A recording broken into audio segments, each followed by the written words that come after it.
Chapter 13, which is relating force and acceleration through the equation of motion, and we are doing example number 13.17.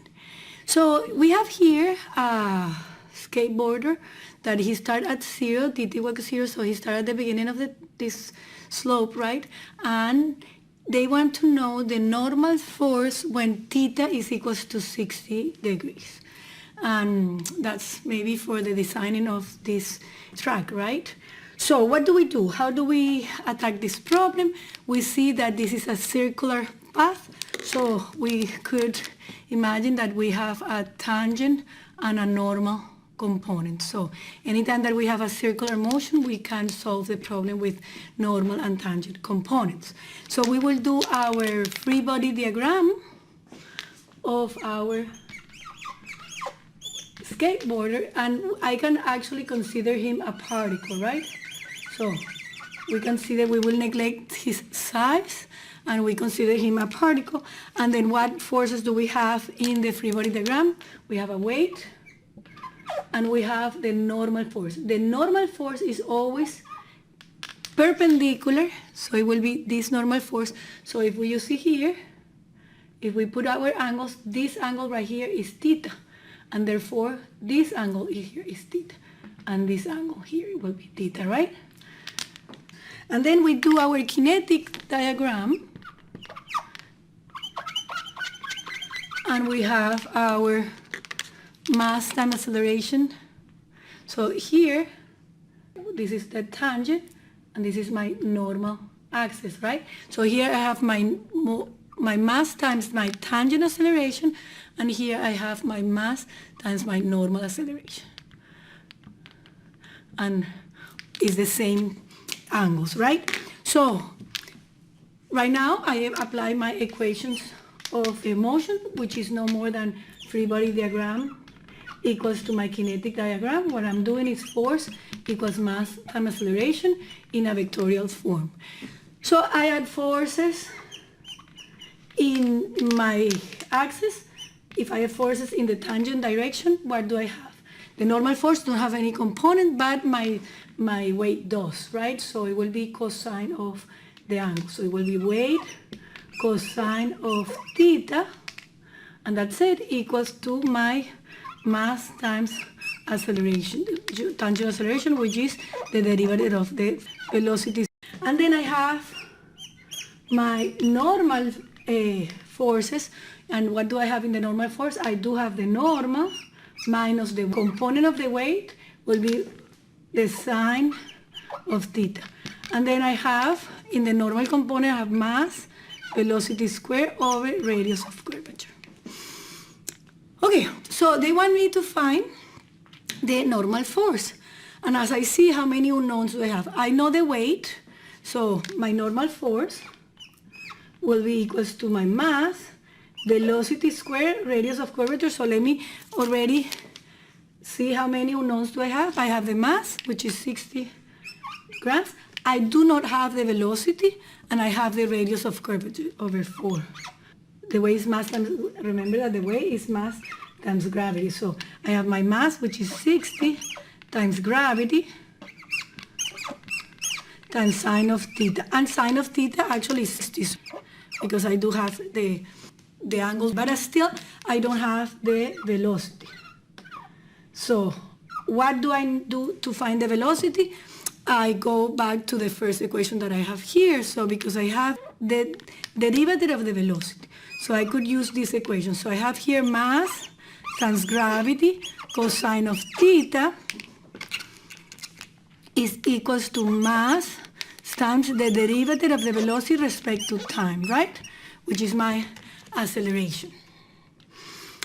And well, mass go, so I have the derivative with respect to time.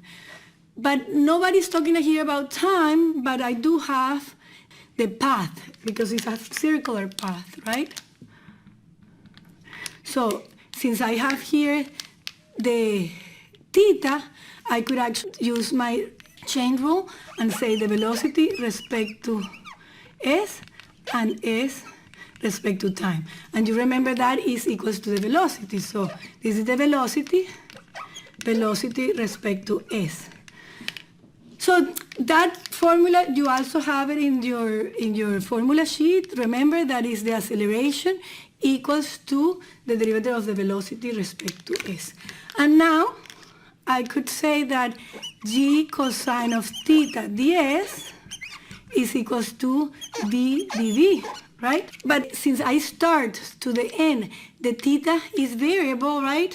So I have to put s in terms of theta, but since I have the radius, I know that theta times r is s, right?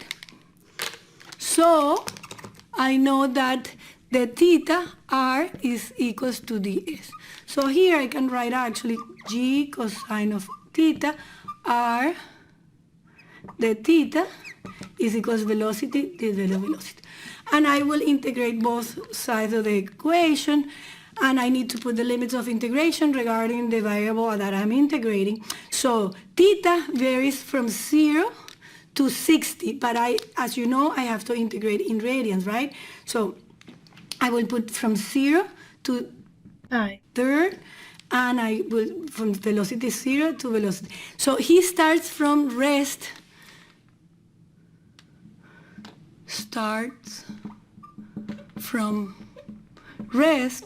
so when I integrate my equation, because I needed the initial velocity, so I have to integrate g, which is the gravity, and r, which is the radius, are constant, so I just have to integrate cosine.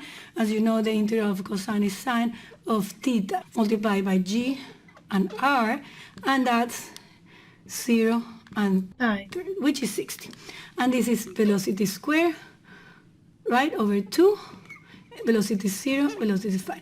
So, and velocity 0, I know it is 0. So at the end, I have that, I'm going to keep going over here, I have that the final velocity square over 2 is equals to the gravity times the radius of curve times sine of theta. And so let me solve for my final velocity, actually. So that will be 2 times that, square root of all that, right?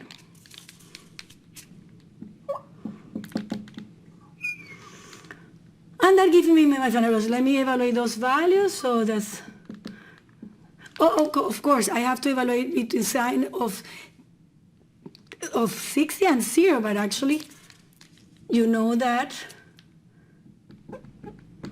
sine of 0 is 0, right? So I have the square root of 2 times 9.81 times r, which is 4, and sine of 6 is square root of 3 over 2.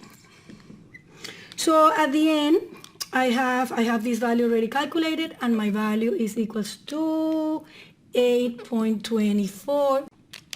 So once I have the final velocity, we already had that the normal force was a function of the final velocity. So this is the final velocity, which is the velocity at this point, right? Final meaning this is the initial and this is the final.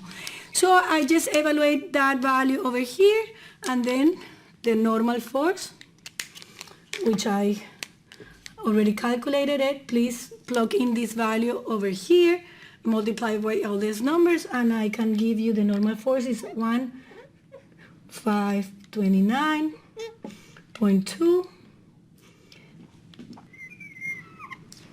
And this is how we solve the normal force at 6 degrees.